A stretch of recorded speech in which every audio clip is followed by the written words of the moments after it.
Hi everyone, எல்லாம் எப்படி இருக்கீங்க ஃப்ரெண்ட்ஸ்? நான் நேற்று நம்ம மேக்ஸில் ஹெச்சிஎஃப் அண்ட் ஜிசிடி பற்றி ஒரு வீடியோ போட்டிருந்தேன். அது கண்டிப்பாக உங்களுக்கு யூஸ்ஃபுல்லாக இருந்திருக்கும்னு நான் நினைக்கிறேன். ஸோ இப்போ டுடே நம்மளுக்கு கிளாஸ் 6 என்சிஆர்டி புக்கில் பயாலஜி லெசனில் பயாலஜி சாப்டரில் chapter 9 living organisms and their surroundings அப்படின்னு சாப்டர் 9 இதை பற்றி 3 பார்ட்ஸாக நம்ம பார்க்க போகிறோம். பார்ட் 1 வீடியோ நான் இன்னைக்கு போஸ்ட் பண்ணுறேன். பார்ட் 2 அண்ட் 3 நான் நாளானிக்கும் கண்டிப்பாக நான் போஸ்ட் பண்ணி விடுவேன். ஸோ நம்ம எல்லாத்துக்குமே தெரியும் பயாலஜி ஒரு இன்ட்ரெஸ்டிங்கான டாபிக் அண்ட் சில பேருக்கு அது ரொம்ப டஃப்பாக இருக்கும். அந்த டஃப்பான எண்ணத்தை நான் போக்கி நான் உங்களுக்கு ஒரு ஈஸியான மைண்டை நான் கொண்டு வந்துடுவேன். ஓகே, வாங்க இப்போ நம்ம போகலாம். இப்போ நான் சொன்ன மாதிரி த லிவிங் ஆர்கானிசம்ஸ் அந்த சரௌண்டிங்ஸ் லெசனை படிக்க போகிறோம். எஸ், learning objectives பார்த்தீங்கன்னா we will be able to learn and about habitat and their components, adaptation and acclimatization.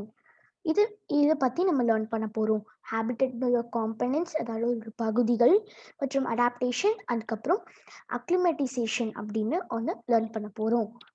Come we can go inside the lesson. The surroundings where plants and animals live are called habitat. நம்ம சுற்றுப்பகுதிகள் எங்க செடி கொடிகள் மற்றும் விலங்குகள் வாழக்கூடிய இடங்கள் தான் habitat அப்படின்னு நம்ம சொல்றோம்.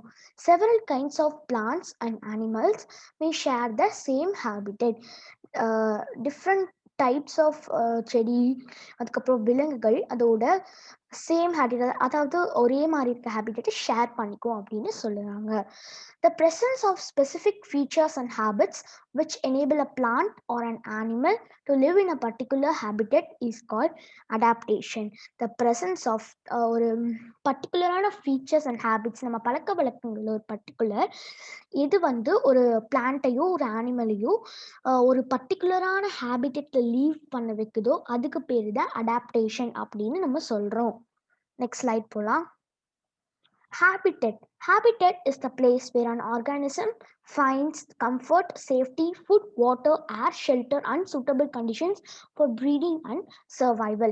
Habitat ஒரு பிளேஸ். அந்த பிளேஸ்ல நம்மளுக்கு கம்ஃபர்டபுளா இருந்து அதுக்கப்புறம் நம்மளோட பாதுகாப்பு, சேஃப்டி, ஃபுட், சாப்பாடு, வாட்டர், தண்ணி, ஏர், காற்று, அதுக்கப்புறம் ஷெல்டர், நம்மளோட வீடுகள், அதுக்கப்புறம் நம்மளுக்கு ஏற்ற சூழ்நிலைகளை நம்ம வாழ்றதுக்காக அந்த பிளேஸ் தருதுன்னா அந்த பிளேஸ்க்கு பேரு ஹேபிட்டட் அப்படின்னு நம்ம சொல்லுவோம்.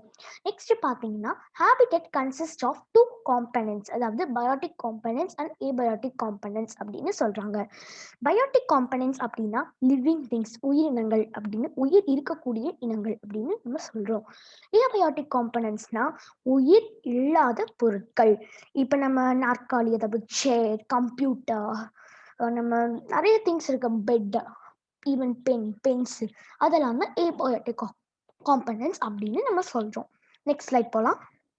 There is a wide variety of organisms present in different habitats.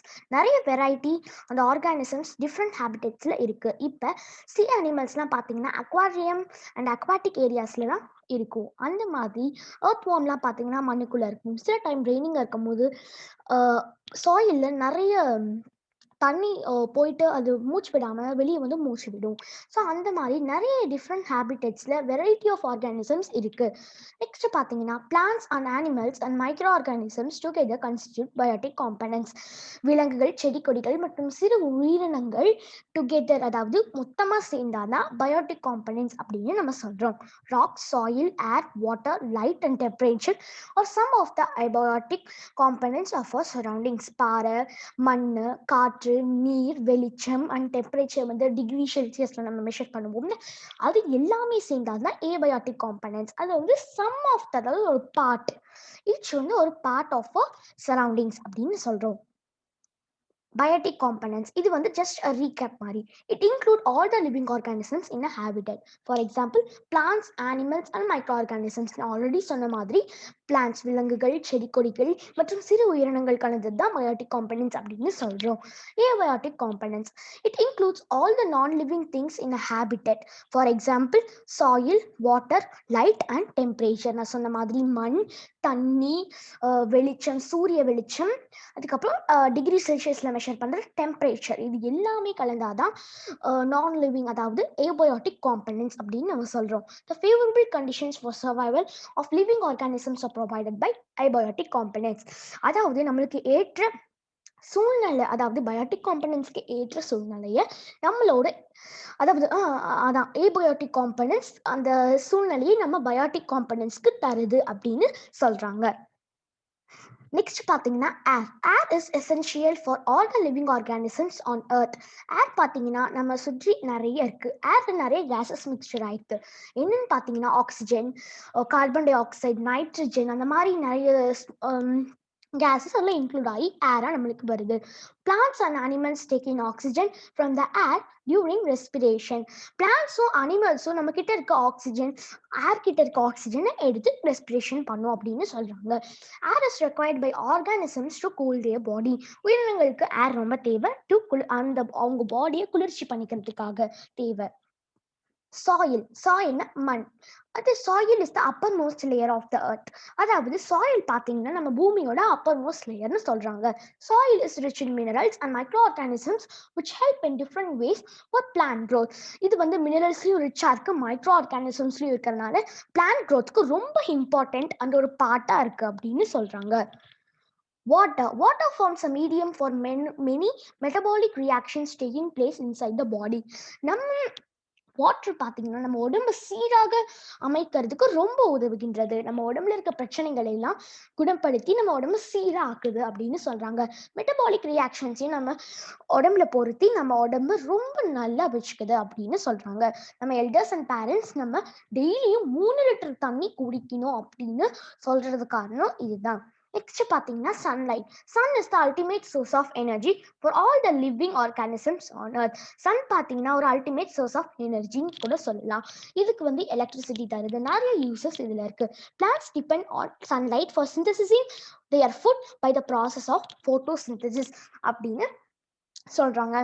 Not only us, we are also getting the uses of sunlight for plants. பிளான்ட்ஸ்க்கும் நம்ம சன்லைட் ரொம்ப உதவியா இருக்கு for synthesizing food in their process of photosynthesis. ஓகேவா, next போலாம். Temperature, நான் சொன்ன மாதிரி temperature degree செல்சியஸ்ல measure பண்றாங்க அப்படின்னு நான் சொன்னேன். Temperature at a place depends on the sunlight available at the particular place அப்படின்னு சொல்றாங்க. அதாவது நம்மளோட சன்லைட் பர்டிகுலர் பிளேஸ்ல இருக்கனால அது டெம்பரேச்சரா மாத்தி 30 டிகிரி செல்சியஸ், 29 டிகிரி செல்சியஸ் இந்த மாதிரி சொல்றாங்க. Temperature also influences the humidity of that particular பிளேஸ்ன்னு சொல்றாங்க. இப்போ நான் சொன்னேன்ல 0 டிகிரி செல்சியஸ் அந்த மாதிரி கூட நம்ம ஹியூமிடிட்டி மெஷர் பண்ணி ஹியூமிடிட்டி டெம்பரேச்சர் கூட சொல்றாங்க அப்படின்னு சொல்றாங்க. Acclimatization அப்படின்னு பார்க்க போறோம். The ability of an organism to make small adjustments or changes in the body in a short period of time to adjust itself to the surrounding atmosphere is called. அதாவது ability, the capability நம்மளால முடியறது அப்படின்னு நம்ம சொல்லுவோம். Capability ஒரு உயிரினங்களோட capability, அதாவது சின்ன சின்ன அட்ஜஸ்ட்மெண்ட்ஸ் ஆர் மாற்றங்கள் நம்ம பாடியில இன்னும் ஷார்ட் பீரியட் ஆஃப் டைம், அதாவது குறிப்பிட்ட பீரியட் ஆஃப் டைம்ல நம்மளை சுத்தி இருக்கிற அட்மாஸ்பியரோட அட்ஜஸ்ட் பண்ணிக்கிறதுக்கு பேரு அக்ளிமேட்டிசேஷன் அப்படின்னு நம்ம சொல்றோம். அது அந்த கேப்பபிலிட்டிக்கு பேரு தான் அக்ளிமேட்டிசேஷன். ஓகேவா, நெக்ஸ்ட் ஸ்லைட் போலாம். நெக்ஸ்ட் உங்களுக்கு நான் உங்க நாலேஜ் வளர்றதுக்காக vocabulary வேர்ட்ஸ் கொடுத்துருக்கேன், படிக்கலாம். Habitat, the natural home or environment of an animal, plant or other organism. நான் சொன்ன மாதிரி habitatனா ஒரு natural home for an animal, plant or other organism. Environment, the surroundings where organisms live. நம்மளை சுற்றி இருக்கிறதுக்கு பேரு தான் environment, the surroundings. Biotic நான் சொன்ன மாதிரி living thing, உயிரினங்கள். Abiotic non living thing, உயிர் வாழாத பொருட்கள் அப்படின்னு சொல்லலாம். Next, last word, adaptation, the act of changing something or changing behavior to make suitable for a new situation அப்படின்னு நம்ம சொல்லிக்கிட்டு இருக்கோம். அதுதான் அதோட மீனிங். அப்படி அதாவது நம்மளோட ஒரு நம்மளோட act of changing something or changing behaviour to make suitable, நம்மளோட நம்மளோட நியூ சிச்சுவேஷனுக்கு நம்ம பிஹேவியரையும் நம்ம மாத்திக்கிறதுக்கு பேர் தான் அடாப்டேஷன் அப்படின்னு சொல்றோம். So thank you friends. இந்த வீடியோ உங்களுக்கு பிடிச்சிருந்தா என்னோட சேனலுக்கு சப்ஸ்கிரைப் பண்ணுங்க, லைக் பண்ணுங்க. உங்களை மாதிரி நான் சொல்ற டாபிக் எந்த ஸ்டூடெண்ட்ஸாச்சும் படிக்கிறாங்க, உங்க ஃப்ரெண்ட்ஸ் உங்களுக்கு தெரிஞ்சவங்க யாராச்சும் படிக்கிறாங்கன்னா இந்த வீடியோவை மறக்காம அவங்களுக்கு ஷேர் பண்ணிடுங்க. ஸோ இந்த சேனலில் மறக்காம சப்ஸ்கிரைப் பண்ணுங்க. அப்போதான் நான் டெய்லியும் போடுற வீடியோஸ் உங்களுக்கு உடனுக்குடன் நோட்டிஃபிகேஷனாக வரும். ஸோ எனக்கு இந்த I hope you understood my topic. Thank you friends. இது உங்களுக்கு ரொம்ப யூஸ்ஃபுல்லாக இருக்கும்னு நினைக்கிறேன். Thank you so much.